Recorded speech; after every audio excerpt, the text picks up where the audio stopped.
The community is coming together now for a Greenville Middle School student, Caden Gunter, who experienced a medical emergency last night at football practice. Yeah, Rebecca, I'm following a few key races here in Washington County, Virginia, including sheriff, Commonwealth's attorney, and treasurer. Chief Lane says that there were two thoughts that went into his head that May 7th afternoon. The first being, I can survive this if I protect my head. The second being, will I hear the gunshot that kills me today?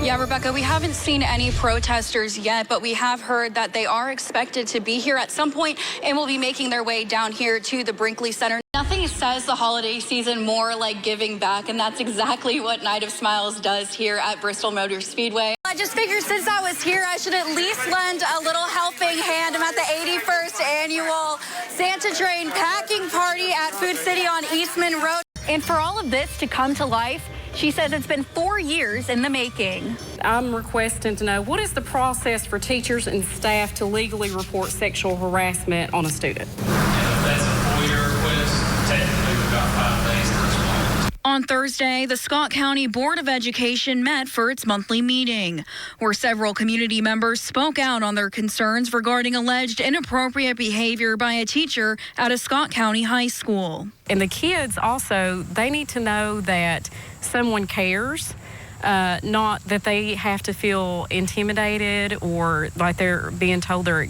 exaggerating or anything to that nature. It should never be the case. I spoke with Misty Gillenwater, who showed us a photo of her daughter that spread on social media. In the picture, the teacher is seen posing by a smartboard with her daughter's picture on it. Gillenwater says the teacher's actions were inappropriate. After photos circulated, the school board released a statement in July that reads in part, quote, "We are aware of an incident involving a teacher employed by our school system and inappropriate images being posted on social media. We have notified authorities and will also be conducting our own internal investigation to determine the facts and circumstances surrounding the incident," end quote. It's very discouraging. I mean, you send your kids to school and you expect them to be protected. We put our faith in the school system and those teachers, and they're supposed to keep them safe. Both Gillenwater and another parent, Amanda Kim, have been posting on social media, hoping to bring awareness to the situation. Also, catching the eye of the local chapter of the national organization, the Guardian Riders. To know that we're helping out a little bit, it matters. And I've said it before, we can't change the world, but we can change it a little bit in one little place, and it's worth it. Gillenwater and Kim also telling me they're upset with how the school system handled their concerns. Zero tolerance. Zero tolerance, absolutely. And the fact that their voices matter, I feel like that, we know that every complaint will not be valid. Mm-hmm. We know how things can be, but every complaint needs to be investigated. It needs to be reported properly. There needs to be a follow-up procedure. Everyone needs to be on the same page. After initiating the proceedings for dismissal of a teacher as required by the Code of Virginia, we were notified today through Mr. Representative that he has submitted paperwork for retirement through the Virginia retirement system. Sparking outrage from several people. This wouldn't even happen for it to come to the last minute. Just a guess. We're told the Virginia State Police Criminal Investigations Division is looking into the incidents. They did not immediately respond to our request for information on the investigation. In Scott County, Kiley Hill, News 5, WCYB. In 1980, Randy Lee May posed as a law enforcement officer and persuaded 2 teenage girls to get into his car. He drove them into the woods where he then committed violent acts, including the murder of 16-year-old Mary Jones. Mary and a friend were on a walk in these woods in Morristown, Tennessee, when Randy Lee May approached them. He stopped them and asked them to help him find some kids from their school that they knew that had run away. And he had a badge, handcuffs, a gun, everything, because he was going to school to be a cop. So they thought they could trust him and went with him. Misty Denman and Jamie Calkin are Mary's nieces. They say May slashed Mary's throat and stabbed her multiple times. May was later convicted of murder and attempted murder and sentenced to 16 years in prison. He's been up for parole multiple times and denied, but now scheduled to appear again on August 24th. At one of the parole hearings, they said to our family's face, it's not if we let him out, it's when. Family telling me they live in fear every day, even with him in prison. We have all these fears because we know what's out there and what people are capable of doing. And, you know, he's affecting generations that he never even knew would exist, you know, and we don't want that. They say the memory of what happened on July 20th, 1980 will forever haunt their family, the day Mary was murdered. I've seen the evil, you know, like we all know there's evil, but when it's that close, it's just different. It's just different. Now, 43 years later, they continue to fight to keep Mary's murderer behind bars. If we didn't do what we do, I think he would have been released a long time ago. Yeah. We've literally been doing petitions for 20-something years. We relive it all the time. All the time. And that's stupid. Yeah, it's not fair. It's unnecessary. As they wait for his parole hearing, Jamie and Misty fearful of the outcome. When do we get a little peace? You know, like, at what point are you all going to say, okay, fine, this family's been through this, they've experienced this. Over and over again. May is currently at the Bledsoe County Correctional Complex. The family has started a change.org petition to keep May in prison. We have a link to that on our website, WCYB.com.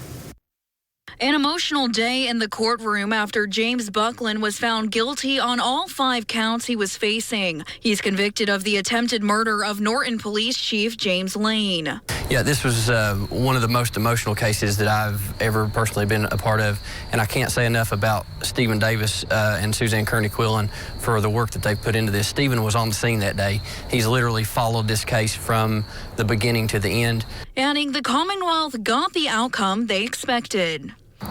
That we think that the chief and Jason McConnell deserved, but nothing is ever going to bring those guys back to 100%. And that's what the testimony was in there, and I can't imagine what they've gone through with their families. Both Norton Police Chief James Lane and City of Norton Sheriff Jason McConnell emphasizing their gratefulness. 29 months, a long time coming, and we're very happy. Just relief. Thankful to have this behind us. It's been 2.5 years, and just finally to get justice for Chief Lane and for everything that happened today. Just relief. Chief Lane suffered 5 gunshot wounds total in his arms and abdomen and has since been on the road to recovery. He adds how emotional the 2-day trial was for him. However, I relive it every day, but to see things and individuals involved, what have you, has been a tough couple of days, but no complaints. Both Chief Lane and Sheriff McConnell looking forward to close this chapter. Now that it's put behind me, I'm just being able to focus again on my office and my Shop with a Cop program, and looking forward to the future. Still marching forward, still not giving up. That we're gonna continue to fight, and still looking forward to getting back out on the road to serve the community in that capacity. Buckland's sentencing hearing is scheduled for January 9th, 2024 at 9 a.m. In Wise, Kiley Hill, News 5, WCYB. According to the American Foundation for Suicide Prevention, suicide is the 11th leading cause of death in the United States, with more than 48,000 Americans who died by suicide in 2021.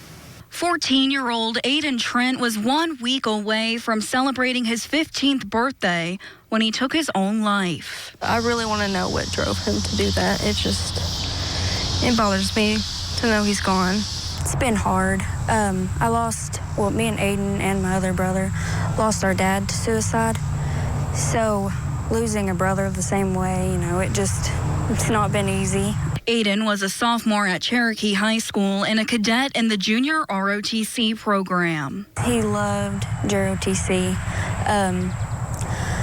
He went on a trip with them over the summer, and that's like some of the only photos I've seen of him smiling was when he was with all of them. So he seemed to really have a family with them. Family and friends describe Aydin as a kind and quiet person. He was really sweet, and he was someone you could sit there and talk to and laugh to, and you didn't have to worry about being judged with, and he was just a really good friend.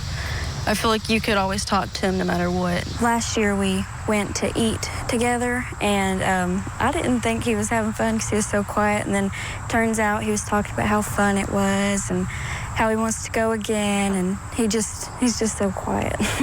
Those closest with Aydin say he was bullied most of his life. Kids are just mean, really. I know in elementary school he was, chubbier, so they picked on him for that. And then in 8th grade, his friend Alex told me he was picked on for being Christian. There was some that we've talked to this family about, and he's mentioned, like Aydin, before all this happened, he mentioned that there was some stuff going on the bus. He's had friends on the bus who have talked to the family and said that there was some things going on the bus. Aydin's sister, Elizabeth, claims he reported the bullying to school officials. He talked to a counselor, but when I went Monday and talked to the school, I was like, he talked to one of your counselors, and the counselor couldn't say nothing because it wasn't about suicide or killing someone. So they didn't even tell us about it. Wow. I think that they should have to report if a student's, upset over bullying. Following Aydin's death, Elizabeth hosted an anti-bullying protest in front of the school for bullying, and around 40 people came. Both Elizabeth and Aydin's friend Madison say they felt they had to do something. It makes me angry, honestly, to know that they haven't cared enough. Like, I get that Aydin was a really quiet and not very known kid, but he didn't want to be very known, but he still wanted to be acknowledged for the fact, it's still nice to acknowledge someone who's gone. Elizabeth tells me she met with school officials following Aydin's death and presented them solutions to prevent bullying. It's an app called Brim. The district has to buy it, and they pay every year for it, and it allows students, parents, staff, teachers, all of them, to anonymously report any bullying. And it makes like hot spots so kids can tell exactly where they're being bullied. Hawkins County Director of Schools Matt Hickson released a statement regarding the situation. It reads in part, quote, "Our entire school community, as well as all in Hawkins County, mourn the sudden loss of one of our students, Aydin Trent. While we are also aware of allegations made against Cherokee administration and counselors, we do not make it a practice as a school system to comment publicly regarding specific student-related matters. Hawkins County schools take all complaints of bullying and harassment seriously." He adds the school also employed the SafeTN app to report bullying, as well as anonymous drop boxes where students can submit concerns. You can read the full statement on our homepage at WCYB.com. What's something that you would want to tell him? That I love him, that we were here for him, that he didn't have to do this. And bullying is hard, but, he could have talked to us. I just wish he knew that more, that we were here for him. That I care about him. I feel like he died knowing no one cared about him. I really, truly believe that, but we do. We really do care about him. If you or someone you know is struggling with thoughts of suicide, you can call the suicide hotline at 988. Local crisis lines are on our homepage at WCYB.com as well.